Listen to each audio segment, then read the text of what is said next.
Dans cette vidéo, je parle de deux outils de sélection qui sont, ma foi, bien simples. Je pars du lasso parce que le lasso a quand même le lasso ordinaire et le lasso polygonal.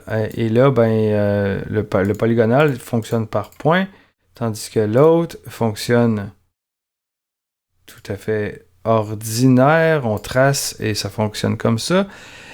Mais pourquoi j'en parle? C'est parce que le lasso et le lasso polygonal ils font un truc qui des fois est un peu tannant parce que quand on veut faire des sélections, il y a des choses des fois qu'on voudrait récupérer plus tard et pour éviter certaines manipulations, c'est peut-être pas l'outil approprié. Par exemple, ici, je veux découper mon lacet, c'est bien, je découpe rapidement, je découpe mon petit lacet et là, je veux enlever les sections en blanc, je fais Alt et ça me permet de retirer la partie qui est là.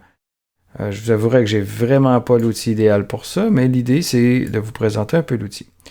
Donc là, je viens comme peaufiner un peu ma sélection. Ça arrive des fois qu'on va utiliser ça, même très souvent.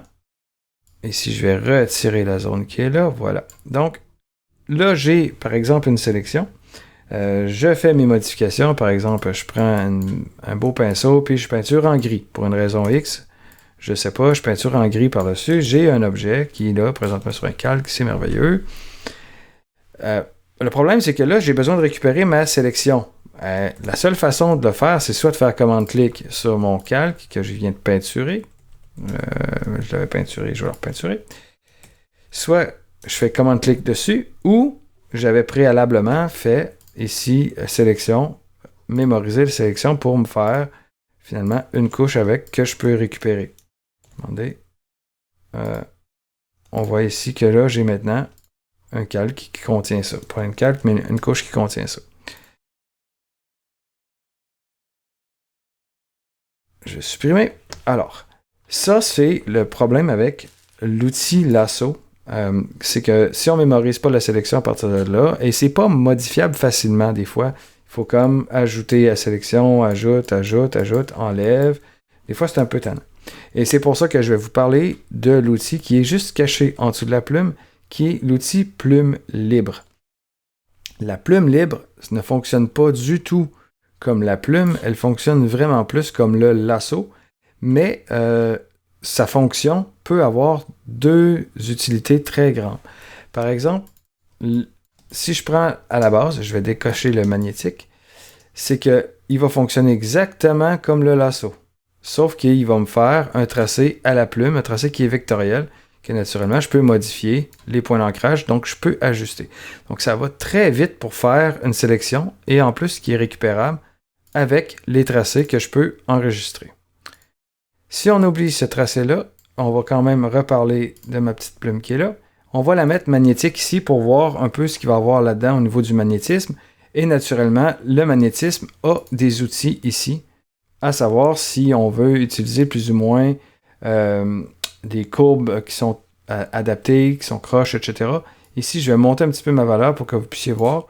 Puis le magnétisme ici, là, il va, lui, se fier à un contraste de 10% et, par exemple, sur une largeur de 10 pixels. Donc, si je suis trop loin, il ne comprend pas ce que je veux faire. Mais si je fais échappe et que je viens m'approcher de ce tracé-là, vous allez voir qu'il va avoir envie de le suivre. Ici, là, il va quand même suivre d'assez proche mon tracé. On s'entend, c'est pas parfait, c'est un outil main libre. Donc, on essaie de trouver les paramètres pour gagner du temps. Et là, si on vient ajouter, mettons, l'adaptation de la courbe, je vais la mettre au minimum, qui est de 0.5 pixels. On va voir qu'il va agir peut-être un peu différemment. Tantôt, quand j'ai fait la pointe ici, on a vu qu'il avait envie de l'échapper un peu plus. Là, on voit qu'il va faire un truc un peu différent. Donc, il fonctionne comme la plume.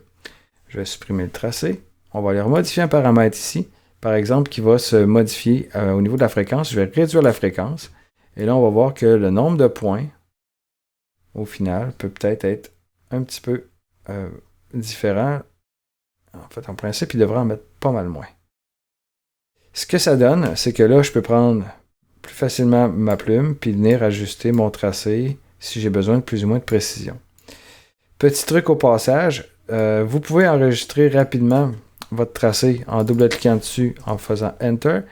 Puis pendant que vous êtes en train de tracer, ce que vous pouvez faire des fois, c'est des sélections rapides avec commande Enter pour faire la sélection de ce que vous venez de tracer. Donc ça, c'est quelque chose que j'utilise régulièrement. Par contre, je l'utilise un peu en même mode que le lasso. Je désactive son magnétisme. Puis ce que je vais venir faire, c'est de venir me faire des fois des petits tracés comme ça. Et avec commande Enter, je vais garder ma sélection. Parce que l'idée, c'est de pouvoir le faire rapidement. Hop. Puis de pouvoir le modifier ensuite si j'ai fait des erreurs d'ajustement plutôt que de passer mon temps à me battre avec le lasso, ajoute, enlève, ajoute, enlève, ajoute. Là, je modifie carrément mes tracés de pinceau, de plume, tout dépendant, pour de façon temporaire, commande Enter, et je récupère ma sélection. Donc, c'était pas mal l'option qui m'intéressait, du moins l'option qui était l'objet de la vidéo, soit d'utiliser le lasso.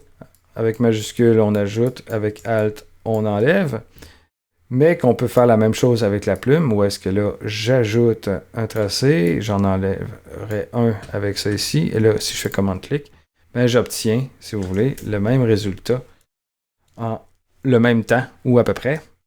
La seule affaire, c'est que la plume me donne accès à une modification.